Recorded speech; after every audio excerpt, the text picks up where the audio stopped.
To 8? I'd like to call this meeting to order, please. Roll call of attendance. Done. Need a motion to approve the agenda? So moved. Second.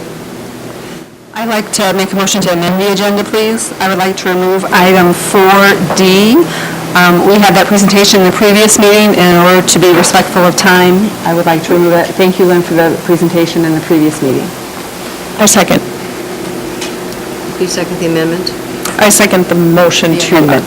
Amend. Yeah. So now we have a motion for the agenda. You have to approve the amendment first. All those in favor of approving that amendment, removing item D from the agenda, please say aye. Aye. And we need a motion to approve the agenda, which you have. We have. All those in favor of that, please say aye. Aye. Let's talk about something fun to start with. 14-passenger multifunction school activity bus. Kathy. Madam Chair, Dr. Larson, board members, I am pleased to be here to talk about a multi-function school activity bus that Community Education is purchasing. Before I talk about the bus, I just wanted to give you some background. The Community Services Fund is, by state statute, a separate fund from the general fund, which funds K-12 education. So as such, it can only be used to support the community education program. Community Ed supports the general fund in a variety of ways already, and those include chargebacks for space usage and business office support, partial funding of some custodial positions, collection of facility use fees, which are deposited in the general fund, and then our staff costs for supporting the facility reservation process, which we consider a K-12 service. According to the Department of Ed, the Minnesota Department of Education, only the additional costs associated with the existence of community education can properly be allocated to this fund. Any costs which would still be incurred if community education activities were to be discontinued shall remain in the general fund. So it's Bill and I call it an enterprise fund. So we raise money that supports our program. It's kind of like the food service fund also. So the bus that we want to buy is funded by the community service. Now is in the board study packet, and it will be used to support seniors and adults enrolled in community ed activities. Right now, the district has a fleet of 4 vans. 2 are 9-passenger and 2 are 6-passenger. Due to its age, one of the smaller vans is scheduled for replacement next year, and the district will most likely not have to replace that because Community Ed has purchased this bus, and that will actually save the general fund about $35,000. Now, when Community Ed isn't using the bus, it will be available for other groups to use, just as Community Ed has used some of the fleet of vans. I don't want to read all of this information because you already have it in your packet, but the biggest reason to purchase this bus is safety, because our seniors and adults struggle to get in and out of the existing minivans. And it's really hard and dangerous. Sometimes you have to help them in, and sometimes you're afraid they're going to fall out. So as we expand our programming, it's important to be able to transport people safely. So I'm happy to answer any questions that you may have. And I know in here I said that we have some trips already scheduled, and let's see, we have 7 trips offered and 5, this year 4 trips are already full. 4 of 6 trips are already full. So, and we're hoping to add trips. Anyway, questions? I just want to say I'm on the Community Ed Advisory Council, so I get to meet with Kathy regularly, and I just want to commend you. All your programming is always very successful. I know that this van will go to great use, and so I just want to commend you for the great work you're doing and the service you're providing to our community. Thank you. Thank you. You know what, we have a great staff, and I always like to tell the superintendent that you have 3,000 students and I have 17,000. So what we really try to do is reach residents who don't necessarily have kids in school, although we do have programs that serve our school-age parents as well. Middle of June. Is it blue for Zephyrs? It is not blue, it is white, they recommended white, and white is really recommended also for safety.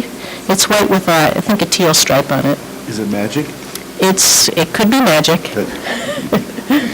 Nicely done, Kathy, thank you. Thank you. Thank you. Bill? Good evening.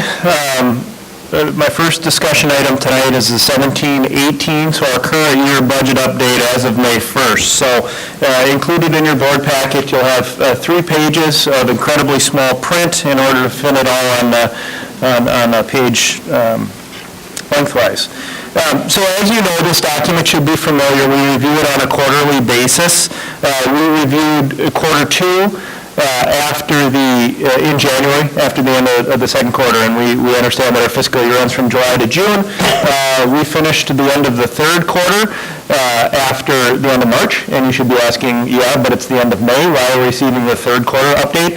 I did not include this in April so as not to confuse the current year budget update with our 2018-19 budget discussions. You'll recall we had quite a few budget discussions in the month of April and took action on parameters for 18-19 at the April 12th meeting. I held off on this and I'm bringing it now. So what you see here are actual expenditures and how they compare to budget for as of May 1st, for May 1st, 2018, compared to May 1st, 2017, May 1st, 2016, and then finally, the most recently completed fiscal year end, which would have been 2016-17 fiscal year ended June 30, 2017. So I'm going to skip to the second page and start with the end in mind, which is a summary of the general fund. So you'll see that overall in our general fund, we have spent $29 million of a $39.7 million general fund. Is there any chance we could get it up on the screen? Even with my cheaters, I can cheaters to the cheaters. It's small. Oh, that's better.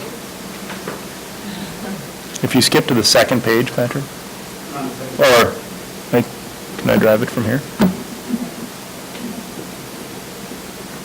Okay, thank you. Right down in this area here.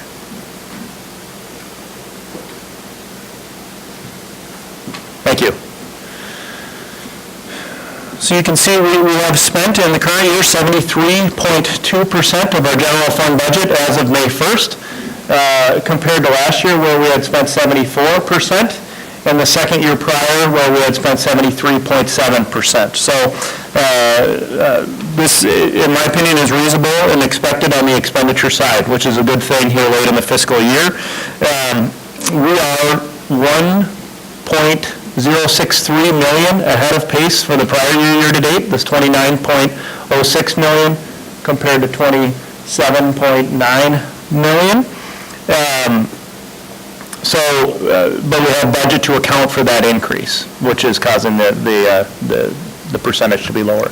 Also important to recognize if we scroll to the right just slightly, that we finished last year at $38.1 million, which was roughly $280,000 ahead of the prior year budget. So we've taken that into account as well. And at this point, certainly reason to believe that we will not be over budget on the expenditure side for 2018 or 2017-18, which is a good thing. So we revised our budget in December of 2017, which feels like a long, long time ago. And at this point, we don't believe we'll be over budget in the general fund on the expenditure side. Okay? Without going through program area by program area, I'd just like to review a couple of high-level variances that you may notice as you're going through here. So I'm skipping all over the place, but I'll scroll up to the first page. Under the district support services, you'll see here that we're slightly over budget in the purchase services area under district support. And the reason for this relates to the TIES fees and sort of our one-time fees that we were assessed in 2017-18, which is the cause for the variance here. Obviously, our largest area, as was mentioned in the special meeting earlier tonight, is under regular instruction. And so where this area goes from a percentage standpoint, there kind of goes your bottom line. So you can see here that we're at 69.1% compared to 70.6% in the prior year. So we're tracking very well on the regular instruction side of things. As as we continue to scroll down, going to the second page, under pupil support services, you can see that we're a little bit higher under purchase services, under pupil support, than we were prior year to date. That's really where our homeless and special ed transportation comes into play, and we've just had an increase in our homeless and special ed transportation this year compared to last year to date. And obviously, that's based on need. So just wanted to review a couple of those overall variances. Obviously, take any questions that you have in the general fund before moving on to the last page, which are the other governmental funds year to date.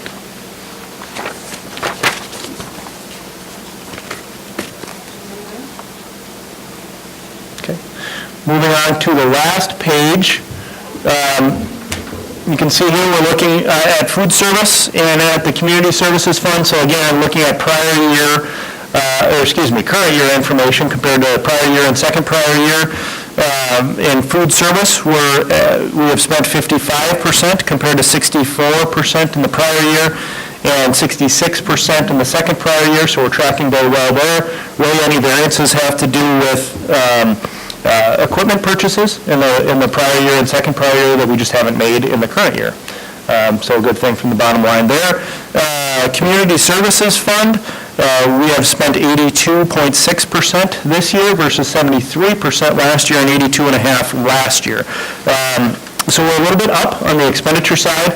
Obviously, the good news, as Dr. Weiland mentioned, is that the revenue's up as well. So in the Community Services Fund, it's really largely a fee-based system, and although we're up on the expenditure side, it's participation-based, and we're up on the revenue side as well. So that's the year-to-date on food service and community ed, and those are tracking as to be expected too. So the next time you'll see an update on this will be after the end of the fiscal year, when we have unaudited results, and then finally, as similar to prior years, our auditors will be out in the fall to present final results for the 17-18 year.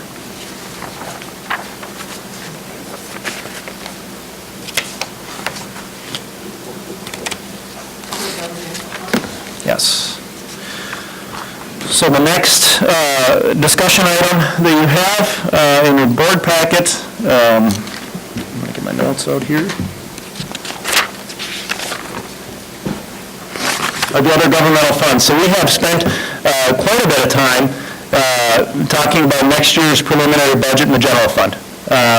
And we just have not, at this point, had a chance to look at the other governmental funds, and so it's a good chance tonight to take a look at that in the form of a discussion item before bringing the budget in total for next year for formal board approval at the June 14th meeting. So you can see what's included in your packet here, and I'll start by saying the general fund and then the three restricted items, both for capital projects, operating capital, and long-term facilities maintenance, and then the two assigned items for building donations and student activity accounts. All of those items are included in the general fund, and those are the amounts that we've previously discussed and the board has taken action on from a parameter standpoint on April 12th. So I wanted to include them here so that the bottom tied out total all funds, but we're not going to look at those tonight because we've looked at them throughout the winter here. So really tonight we're talking about the food service fund, community service fund, construction fund, debt service, our internal service fund, which is our health insurance, the OPEB trust fund, OPEB, and the OPEB dental fund. And so because those are just words until you know the descriptions, I would like to start with the explanation of columns, which is included in your board packet as well. So we understand what the capital projects levy, operating capital, long-term facilities maintenance, and our two assignments are.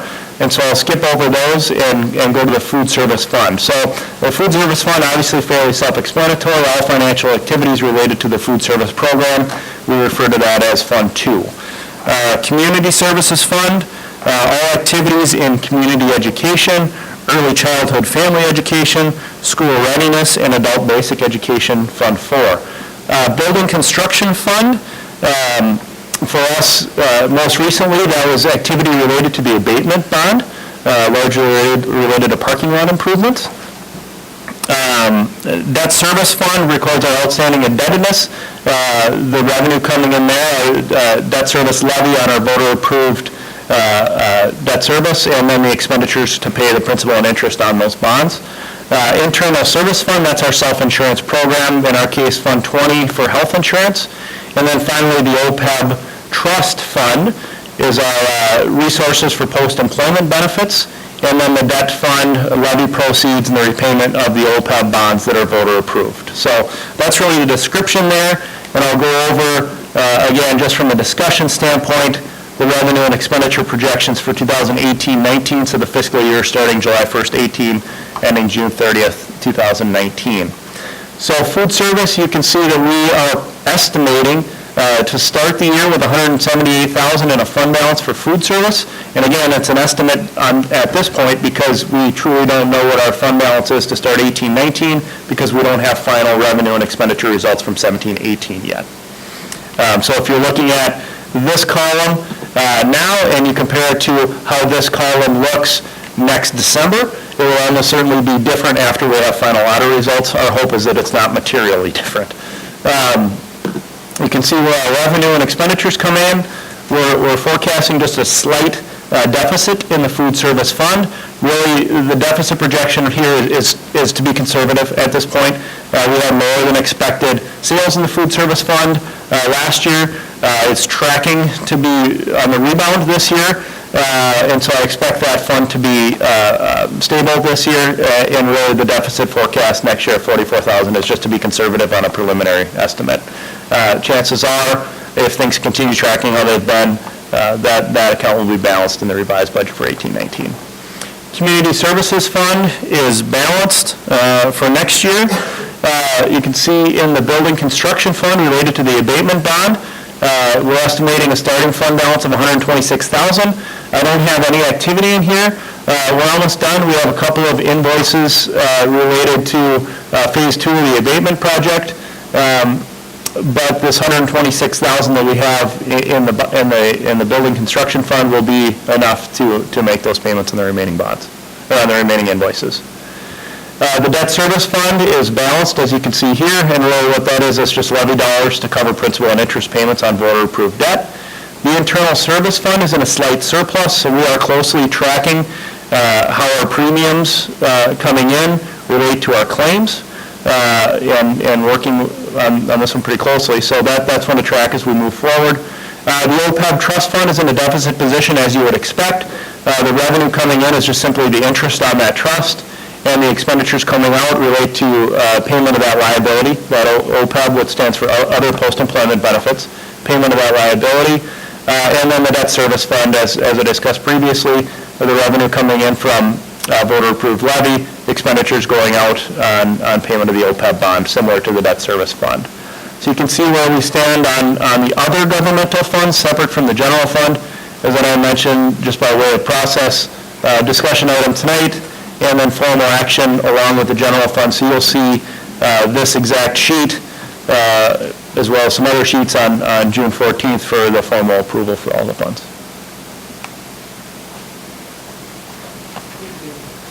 Any questions on this one? Always a nice presentation. Thank you. I just have a question. Did the food change this year? Like the menu options change, or is it just different kids? You can't say. Well, I can, not significantly. What I can tell you is that it's sort of been a downward trend in food service sales, at least from an a la carte standpoint, related to the Healthy Hunger Free Kids Act, which I think was good legislation. But as we've discussed previously, from an a la carte standpoint, kids really like the breadsticks and the cookies. And when you're not able to offer those at the extent that we will, we're still rebounding from that. So I think it's a good and worthwhile legislation. We're just still trying to figure out how that works from an a la carte standpoint. Okay. All right, we're back to action items. Resolution. Revoking the existing referendum resolution authorization and approval of the meeting. Thank you, Madam Chair and members of the board. We discussed this at length. We have been discussing this at length for the last 3 months. This is a big topic, and we discussed this as part of our special meeting this evening at 5:30. So I'll just provide a quick summary, and then pass back to Chair Schwartz for further discussion with the board. So as you recall, we started discussing this in February in terms of a flat dollar amount, a possible levy tied to inflation, and then the tiered approach. We've sort of sided on the tiered approach and had that part done. We did have a survey commissioned by Springstead that provided some source documents for us, and then we also approved budget parameters on a 10-year basis related to what we expect to receive from the state and what the history is and what we're projecting for our educational expenditures. So we've gone through that. We've presented 3 resolutions and 3 tax impacts for you tonight, and all of these are on an average home price in our taxing district, which is $350,000. The first scenario is a $127 tax impact, which would generate $800,000 in new district revenue related to a levy, and that amount is tiered. All of the amounts are tiered. The second scenario that we've discussed, or option 2, in no particular order, is the $140, $880,000 new money tiered approach, and then the third is the $159 tax impact on a $350,000 home, and that would provide $1 million in additional levy revenue starting in fiscal 2020. We provided some context related to the difference between the dollar amount and the messaging. We also talked about some guiding principles, those being class sizes, also being school safety, deficit reduction related to our school board approved fund balance policy. All of those were discussed earlier this evening. So at this point, I'll turn it back over to the board for discussion on the options. As we did discuss at our initial meeting, we were all in agreement to drop the lower dollar amount from 227. So discussion to be held is are we ready to ask for an asking for 40 or an asking for 50? We have had some plenty of discussion about that, but is there additional discussion that you would like to have?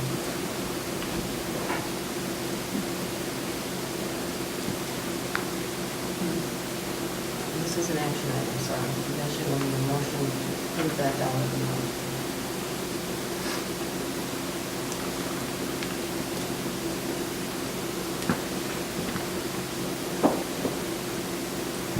I think an important part of the discussion was that if we went for 159, it would still not bring us back to everything we've cut this year. I think that was a big part of our discussion. Agreed.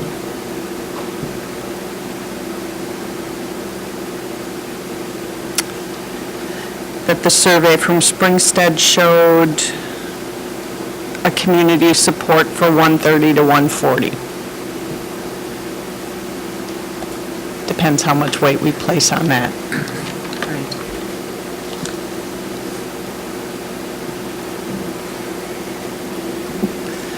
And they didn't say that it wouldn't pass. They just said if you're going to ask for a higher ask, The support level goes the down committee would probably have to work harder to educate. to educate and get that message out. So as we stated the guiding principles, is it important right now for us to state other guiding principles, like adding in health and wellness, to add in personalized learning? Does that make it more confusing? The survey results indicate that the things that resonate most with the community are class sizes and school safety.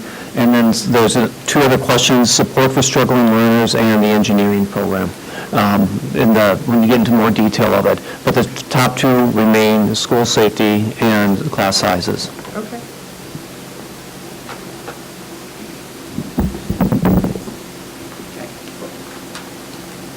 So, Madam Chair, based on the recommendation, based on the conversation earlier on and the work that the administration has done, the administration is recommending that we do the proposal, option number 3, which would be asking for, be resolved by the school board, the Board of Independent School District, number 832 Montemedi, is hereby found and determined and declared as follows. The board has investigated the facts and does hereby find, determine, and declare that it is necessary and expedient to revoke the school district's existing voter-approved referendum revenue authorization of $743.74 per pupil and to increase its general education revenue by the following amounts for taxes payable in the years specified. $1,020 per pupil for taxes payable 2019 to 2021, $1,295 per pupil for taxes payable in 2022 through 2024, $1,570 per pupil for taxes payable in 2025 through 2028. This is $159 in the first 3 years, an additional $159 the next 3, and then an additional $159 for taxes. The difference is the $1,020 is the amount that $159 generates. So it's a little bit confusing. The taxes are $159, what it will end up generating would be $1,020. Am I saying that right, Bill? So let me repeat it. Under the $159 scenario on a $350,000 home, the tax impact obviously is $159 in the first tier. Tax impact different than district revenue. The district revenue that's generated from that $159 tax increase is $276 in the first tier, which generates the $1 million in total, based on our adjusted people. So do we need a motion to revoke the existing referendum and authorize the new number? Okay, so I would make a motion that we revoke the existing referendum revenue and authorize a level of $159 for each of the 3 tiers. Additional $159 for the 3 tiers. Do I need to add that as well? Or no? Okay, here we go. Second. Any further discussion on the motion?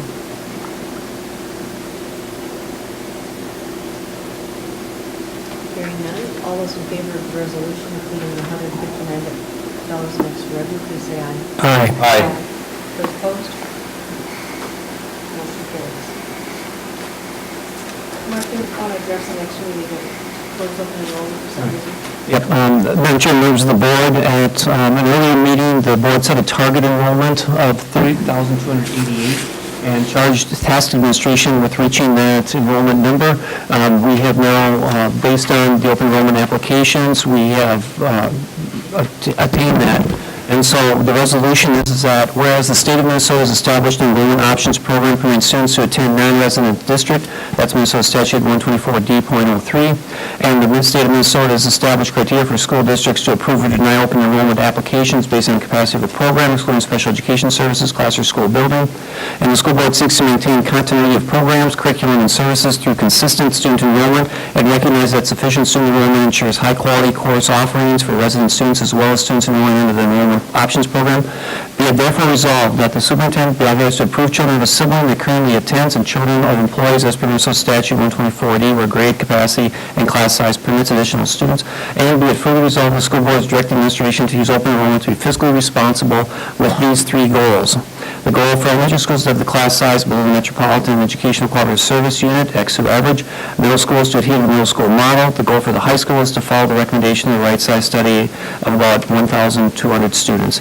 Therefore, we are recommending to close open enrollment and inform all the families on the waiting list that they will no longer be available to attend in 2018-19. So we need a motion. Oh, yeah, make a motion, then we can discuss it.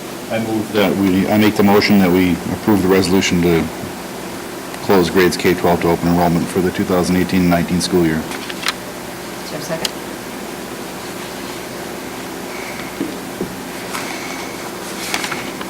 Is there a second to the motion? Motion fails.